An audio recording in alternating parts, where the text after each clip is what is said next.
अब देखिए, जब भी किसी इंसान को पेन होता है, दर्द होता है, कंधों में दर्द हो रहा है, पीठ में दर्द हो रहा है, पैरों में दर्द हो रहा है, ये दर्द के दीज आर 18 टेंडर पॉइंट्स, इन्हीं में दर्द होते हैं नॉर्मली, मेजरली। इनमें से किसी में भी आपको दर्द हो रहा हो या सब में दर्द हो रहा हो, अगर सब में दर्द हो रहा है उसको नाम दे देंगे फाइब्रोमाइल्जिया, तो डॉक्टर बोलेगा आपको फाइब्रोमाइल्जिया हो गया है, तो लगेगा अरे बाप रे मैं तो मरने वाला हूँ, राइट। तो क्या है कि कोई भी सिंपल चीज़ को एक बड़ा सा नाम दे दो और वो वहीं मर जाएगा आधा तो नाम सुन के ही, राइट। तो what is fibromyalgia? When you have pain in certain number of points, तो आप उसको फाइब्रोमाइल्जिया का बोल सकते हैं कि मैं तो फाइब्रोमाइल्जिया का डॉक्टर हूँ, तो बोलेगा कि कुछ होगा अजीब सा, हाँ। तो लेकिन ये क्या है कि when there are many tender points, जहाँ जहाँ आपको पेन है, तो ये सारे कोई भी एक पॉइंट हो या 18 के 18 पॉइंट हो जहाँ दर्द कर रहा है, जैसे ही आप हॉट वाटर इमर्शन में बैठेंगे 2 घंटे बाद जब उठेंगे, आपका पेन का इंटेंसिटी मैंने देखा on average it goes reduce by 50% first time में। अगली बार थोड़ा और कम, राइट। वो DIP डाइट का भी रोल अलग से है, जो वो करेगा उसका और ज़्यादा अच्छा। So what I mean to say कि जब पेशेंट को इस फॉर्म में बिठा रहे हैं तो हम किडनी नहीं ठीक कर रहे हैं, सिर्फ हम किडनी ठीक करने के लिए बिठा भी नहीं रहे, हम तो सिर्फ ये चाहते हैं कि उसकी बॉडी में जो भी फालतू की चीज़ें बॉडी से बाहर निकल जाए। That's all we want, that's all you want, right. और कैंसर के केस में हमने देखा हमारे कितने कैंसर पेशेंट्स हैं। देखिए कैंसर में ये आप आगे बताइए कैंसर पेशेंट को, मान लो किसी को ट्यूमर है बहुत ज़्यादा बड़ा, ट्यूमर जब बढ़ता जाता है, मान लो ये बैलून है, इसको मैं फुलाता जाऊँ, एक पॉइंट आएगा जब इतना ज़्यादा फूल जाएगा कि थोड़ा सा और हवा भरे तो बस्ट हो जाएगा, राइट। तो एज इफ कि ये बलून चिल्ला रहा आप मत फुलाओ, जितना फुलाएंगे उतना मुश्किल भी होता जाएगा फूंक मारना। ठीक उसी तरह से हमारे बॉडी के अंदर ट्यूमर बढ़ता रहता है, ट्यूमर के लिए बॉडी में कोई जगह नहीं है तो अपनी जगह बनाएगा तो आपकी पेन की इंटेंसिटी बढ़ जाएगी। ऐसे में पेशेंट जब चिल्लाता है, बहुत चिल्लाता है, तो डॉक्टर के पास जाएगा, हॉस्पिटल जाएगा, या तो वो सर्जरी करने की कोशिश करेंगे, सर्जरी करेंगे तब भी वो गड़बड़ है, हम गलत जगह से उसको निकालने की कोशिश कर रहे हैं, right. So that is not a solution. या फिर उस वक्त उसको शांत करने के लिए मॉर्फिन, इस तरह का एक्सट्रीम पेन किलर देंगे। देखिए मॉर्फिन क्या करता है, क्या वो उसके पेन को रिड्यूस करता है?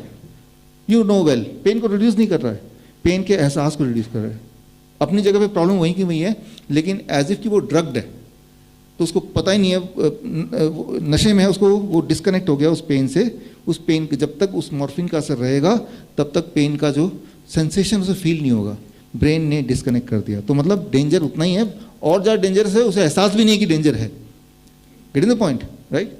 तो जो मॉर्फिन वाले पेशेंट हैं, जो दिन में 2 बार लेते हैं, 12 घंटे तक असर रहता है, फिर दोबारा लेते हैं, ऐसे पेशेंट जब हमारे हॉस्पिटल में आते हैं, हिम्स डेराबस्सी में आप अगर जाएं तो हम देखते हैं कि वो 2 डोज लेता है, राइट। सुबह 12 बजे, दोपहर को 12 बजे, रात को 12 बजे फॉर एग्जाम्पल। तो पेन के शुरू होने से पहले ही 1 घंटे से 2 घंटे के लिए हम टब में बिठा देते हैं, राइट। तो पेन के सेंसेशन आने से पहले ही बिठा दिया, तो ये जो हॉट वाटर इमर्शन क्या करेगा, ये ब्रेन को नहीं स्विच ऑफ कर देगा, ये अंदर से कुछ फ्लूइड ओवरलोड को निकालेगा। तो याद रखिए, जो दोनों में पेन कम हो रहा है, मॉर्फिन भी पेन कम कर रहा है, अल्टीमेटली रिलीफ दे रहा है, और ये भी रिलीफ दे रहा है, लेकिन दोनों के मैकेनिज्म को अंडरस्टैंड कीजिए, राइट। मॉर्फिन पहला और ये दूसरा, कौन सा मैकेनिज्म सही है, पहला है दूसरा? Try to understand that. हमें पेशेंट को पेन रिलीफ करना है, fastest, safest, evidence based, right, cost effective, 0 cost, right. 5वीं तक पहुंचेंगे, दैट इज एक्सेसिबल, उस पर आएंगे अभी। तो फास्टेस्ट होना चाहिए। अच्छा, क्या ये मॉर्फिन जितना फास्ट है, इससे ज़्यादा फास्ट है? आप मुझे विश्वास नहीं करें, I know you will not believe this, एक बार करके दिखाएं, देखें तो हमने तो करके देखते हैं। इट इज़ एज फास्ट और इवन बेटर देन मॉर्फिन। तो फास्टेस्ट हो गया, सेफेस्ट है। इसकी मैकेनिज्म देखें, इसकी लिटरेचर देखें, अभी तक के एविडेंस देखें, जो या तो हमारे पास हैं या फिर पूरे दुनिया में जो हैं अब तक, अब से पहले। I am not doing anything new, मैं जो आपको बता रहा हूँ ऐसा नहीं कि मैं कोई नई चीज़ बता रहा हूँ, मैं सिर्फ नए तरीके से बता रहा हूँ, राइट। ये आयुर्वेद में भी लिखा हुआ है, हम सिर्फ उसको सिंप्लीफाई करके आपको आप तक पहुँचा रहे हैं, otherwise it is already there. तो fastest, safest, evidence based and it easy to do, right, बिना किसी नुकसान के।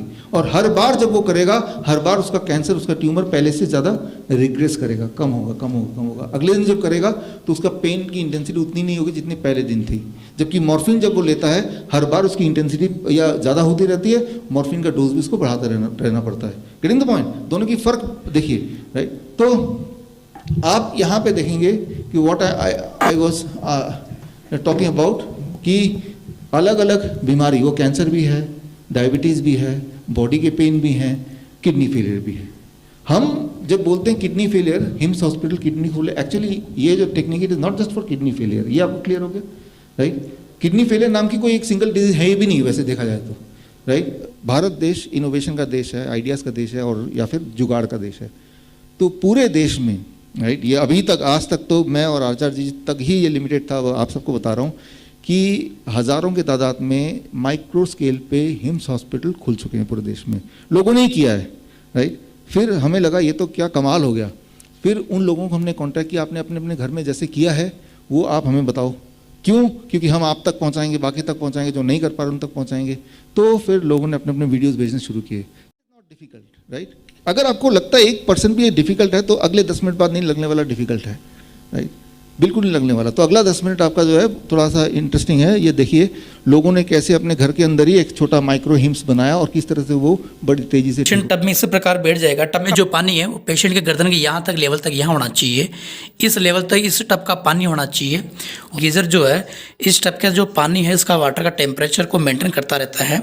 मैं इस टब के साथ में ये हेवल्स का गीज़र आ रहा 3 लीटर का, वाटर पंप है और थर्मामीटर वगैरह ये पूरा सिस्टम किया हुआ है। और अपन सिस्टम को देखते हैं किसी प्रकार काम करता है। ये सिस्टम है, इसमें पंप लगा हुआ है। ये सिस्टम टेम्परेचर, वाटर का टेम्परेचर बताता है। इसमें एक थर्मामीटर लगा होता है। ये जो थर्मामीटर है, इस थर्मामीटर से पानी का कितना टेम्परेचर है ये पता होता है। और जैसे ही इस टब का पानी 40 डिग्री सेल्सियस होता है, ये सिस्टम ऑटोमेटिक इस गीज़र को सबको बंद कर देगा। और जैसे 40 डिग्री सेल्सियस से पानी ये ठंडा होता है और ये ऑटोमेटिक गीज़र वापस ओपन हो जाएगा। ये स्विच है गीज़र को ऑन करने के लिए। जैसे ये गीज़र है, अपने इस चीज़ को ऑन करेंगे ये गीज़र ऑन हो जाएगा। और ये जो प्लग है वो चार्जर के लिए है, मोबाइल चार्ज भी आप कर सकते हैं यहाँ से, और मोबाइल लेके भी आप अपना टब के अंदर बैठे बैठे 1 घंटे 2 घंटे की थेरेपी ले सकते हैं।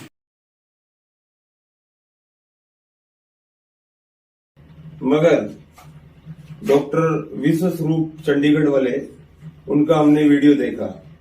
वीडियो देख के उन्होंने बताया कि टफ हो जो 5 लंबा हो, 2.5 फुट ऊंचा हो और 2.5 फुट चौड़ा हो, उसमें पानी भर लीजिए 200-300 लीटर, और वो 40 डिग्री तापमान पे पानी रहना चाहिए।